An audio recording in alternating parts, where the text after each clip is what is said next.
Hey guys, today I'm going to show you my free-to-play team that I used to beat Knull, but I wanted to show my cards first. So first up, you have the Luna card. The quality and the optionals are not that great. I'm going to be re-rolling this, but this is what I have for now. And then I also have shield number 12. So this one has crit damage, all attack. So next up I have the Loki 2 card, which I got from the legendary battle. I crafted it just to see what would happen, but the stat is not that good. Quality is okay though. And then I also have the Loki 1 card. I actually got this from a world boss box. The stats are pretty good, but the quality is not that great, and I wish I didn't have the energy defense. I think I'll be replacing it. And then I have the 5-year anniversary card. So altogether, the card effects look like this. So the all attack I wish was higher, but the energy attack is not too bad. Physical attack is just from the card collection. Ignore defense is low. Cooldown duration is really high. And then I have a bunch of like resist and recovery rate. And so I wish I could change those stats, but overall, even with bad card stats, you can still beat Knull. So my characters for Knull Stage 1 are Star-Lord lead with Sharon DPS and Cyclops support. And then for strikers, I use Silver Surfer, Negasonic, and then Venom, and then I am using Songbird and Black Widow for the ignore dodge. So I realized that Silver Surfer and Negasonic are probably harder characters to get. So you can totally sub them out with other characters like Moon Knight, just anyone with increased energy attack or increased damage to supervillains. Okay, so I switch out to Sharon here, and then the combo I use is 3-5-4. I feel like Sharon has a tendency to get knocked back a lot, so just keep that in mind. You're going to have to be doing a lot of running to get back to Knull.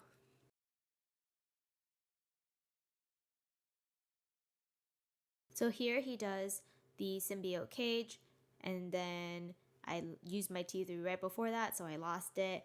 In order to avoid that, just simply switch out to another character. I feel like that's the most surefire way to avoid the symbiote cage.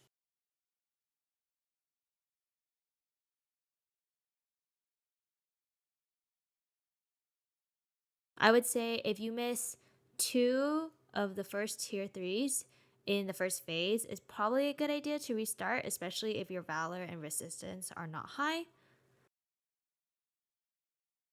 So you can see we're just slowly decreasing his health here.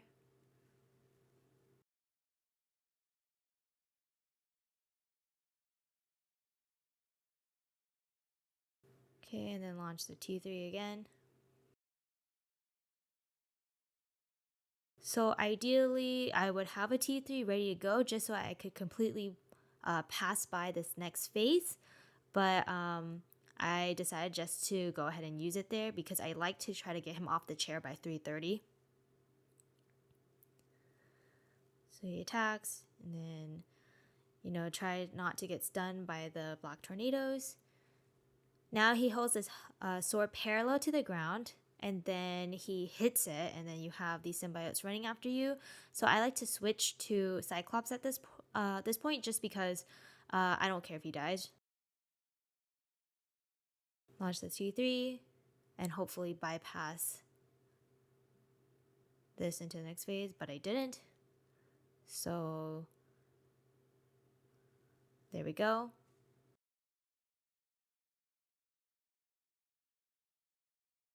And then make sure you run into the safe zone there.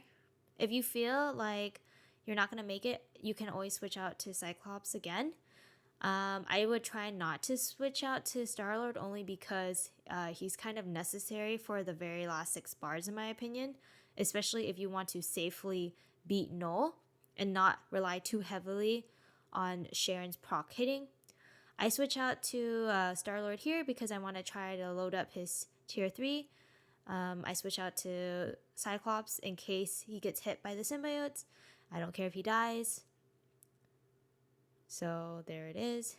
The dragon phase is done. Switch back to Star-Lord again.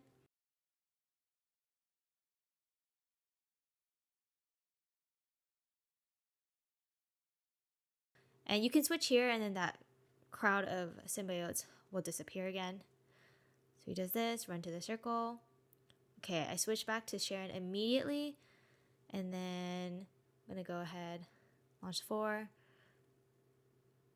You switch out there if you don't want to get hit by those and get stunned. So now I have his tier 3 loaded up. I'm going to switch out to Cyclops. And then hit the 4, proc. And he enters the next phase. He's going to jump out to where his throne is at. And you could totally not hit him here if you don't want to. I switch out to Star-Lord right before Thor does his animation.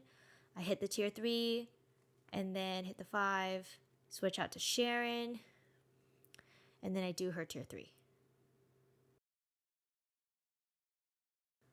Alright, and just like that, beat him. So as you can see, this is a very doable clear. This is really free to play friendly, and you just gotta practice a little bit, and then you can do this clear really easily, and then just build up the resistance until you can use other tier 3s. So with that, let's go ahead and go over the specs of each character. So with Star-Lord, nothing is maxed out except for cooldown, and I really don't use him that much. And for his obelisk, I think I just have a crit damage, crit rate, 200 proc obelisk. And then for Sharon, she really benefits from the leadership and the support passive. But as you can see here, nothing is maxed out except for cooldown. And then she does have some Odin's blessings, but some of these urus are 4 stars and not all the slots are amplified. All her skills are maxed out, rank 4 type enhancement, stage 12 overdrive. And then she does have an energy. I think you do need an energy on Sharon in order to beat Knull, but that's easily achievable with the Hela uniform reward in the legendary battle. And then going over Cyclops, nothing exciting here. He really is just here for the support. So yeah, hit me up if you have any questions, and let me know what you think of this very easy first clear for Knull. I'll see you next time. Bye!